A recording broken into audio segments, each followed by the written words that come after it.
Hi, Tracy McElfresh, Tracy Sews, and my nice clean sewing studio. I'm on vacation this week, so I have cleaned and rearranged stuff. I've put a machine there. I got a book from $18.99 I don't want to get rid of, but I don't know what to do with. And my fabric stash, that's all of my fabric. Here's still one area that needs to have some attention. My scrapbook. These are all of the nails from stuff I did get rid of. So this is why I have so many problems with the walls. If you look behind stuff, there are some major problems here I still need to pay attention to.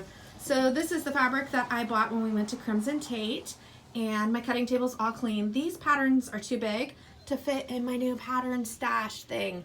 So camera equipment, dress forms, we've got all zippers, buttons, and snaps. And then my new bookshelf that I love with my 1940s doll, and another problem area that needs attention. So I'll be looking at these things later. That's it, Tracy Sews. Bye.